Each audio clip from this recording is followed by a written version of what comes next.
Pernah kepikiran gak sih apa yang sebenarnya ada di balik layar waktu kita lagi nonton Netflix, scroll Instagram, atau bahkan main game online favorit kita? Nah, sering banget jawabannya itu satu, Amazon Web Services, atau yang biasa disingkat AWS. Dalam beberapa menit ke depan, kita bakal coba bedah tuntas raksasa yang gak kelihatan ini, yang ternyata jadi motor penggerak dunia digital kita. Oke, jadi ini dia peta perjalanan kita. Pertama, kita bakal jawab pertanyaan paling dasar. Apa sih AWS itu? Terus kita intip siapa aja pemain-pemain besar yang pakai jasa mereka. Seberapa masif sih jangkauan globalnya? Dan yang paling penting, gimana caranya kita bisa mulai nyobain sendiri? Yuk, kita langsung mulai aja. Baik, kita masuk ke bagian pertama. Yuk kita jawab pertanyaan yang paling fundamental. Apa itu AWS sebenarnya? Pertanyaan ini penting banget karena jawabannya itu menjelaskan kenapa perusahaan-perusahaan paling canggih di dunia sekarang udah nggak lagi repot-repot bangun pusat data mereka sendiri. Mereka lebih milih buat menyewa kekuatan komputasi. Nah, disitulah AWS masuk. Jawabannya ya ini.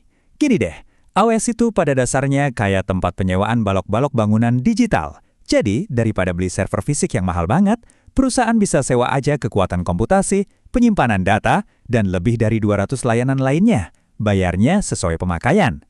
Analoginya tuh kayak kita sewa dapur profesional super lengkap daripada bangun sendiri dari nol. Inilah yang bikin inovasi sekarang bisa lari sekencang ini. Oke, teorinya udah dapat.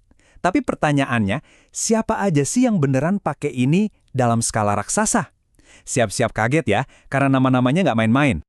Kita mulai dari luar angkasa. Perusahaan sekelas Blue Origin itu bisa menghasilkan data segunung dari setiap peluncuran roket. Nah, buat menganalisis semua data itu, biar roketnya makin aman dan efisien, butuh kekuatan komputasi yang luar biasa gila. Makanya, mereka pakai AI di AWS buat ngolah data dalam skala yang mustahil kalau dikerjain di pusat data sendiri. Sekarang kita balik ke bumi, tepatnya ke handphone kita. Setiap kali Anda buka Pinterest, itu ada AI dari AWS yang kerja keras di belakang layar.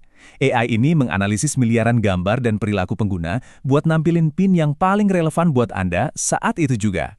Bayangin, ngelayanin 600 juta orang tiap bulan itu butuh skalabilitas yang cuma bisa disediain sama cloud. Sekarang, coba bayangin sebuah pabrik. Siemens itu pakai AWS buat nyambungin ribuan sensor di lantai produksi mereka di seluruh dunia. Data dari sensor ini dianalisis secara real-time buat memprediksi kapan sebuah mesin bakal rusak, mengoptimalkan rantai pasokan, dan mengurangi limbah. Nah, inilah yang disebut pabrik pintar atau smart factory. Dan tentu saja, ujung-ujungnya lari kemana lagi kalau bukan AI. Dengan kerjasama bareng OpenAI, Amazon ini seolah-olah bilang kalau kekuatan komputasi masif mereka bakal jadi fondasi buat model-model AI generasi selanjutnya. Ini pertaruhan besar bahwa masa depan teknologi ya akan dibangun di atas platform mereka. Jadi, ini bukan cuma buat perusahaan teknologi atau pabrik raksasa aja ya. Fleksibilitas AWS itu artinya platform ini meresap ke industri-industri yang mungkin nggak kita sangka-sangka. Coba kita lihat seberapa luas jangkauannya. Coba lihat deh daftarnya. Beragam banget kan? Bank pakai AWS buat transaksi yang aman, rumah sakit buat analisis data medis, Netflix buat streaming film ke jutaan layar, dan studio game buat ngejalanin game online yang dimainin ribuan orang barengan. Kebutuhan mereka beda-beda semua, tapi mereka punya satu kesamaan, butuh fondasi yang andal dan bisa diatur skalanya. Nah, itulah peran AWS. Oke, jadi infrastruktur fisik yang menopang semua ini tuh wujudnya kayak apa sih? Skalanya jujur benar-benar mencengangkan. Kunci buat ngerti skala AWS itu ada di angka ini, 1, 2, 3 zona ketersediaan atau availability zone. Gampang ya, bayangin tiap zona itu kayak satu kota kecil yang isinya pusat data, dan setiap kota ini terisolasi satu sama lain. Jadi kalau ada mati listrik atau banjir di satu kota, yang lain tetap jalan. Inilah yang bikin layanan kayak Netflix itu jarang banget down kan? Nah, 1, 2, 3 zona tadi itu dikelompokkan lagi jadi 39 wilayah di seluruh dunia. Artinya apa buat kita?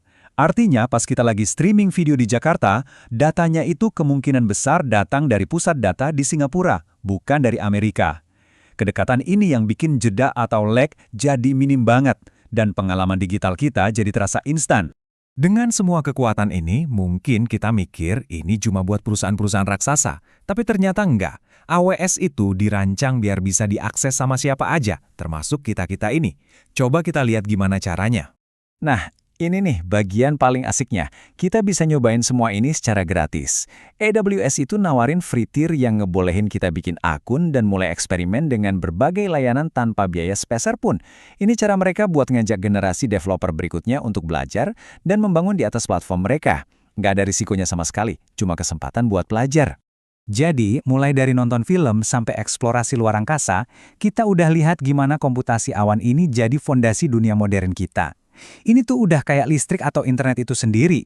Infrastruktur tak terlihat yang memungkinkan segalanya terjadi. Pertanyaan terakhir mungkin bukan lagi apa yang akan digerakkan oleh awan selanjutnya, tapi adakah sesuatu yang tidak akan digerakkannya? Coba deh pikirin. Terima kasih sudah menyimak.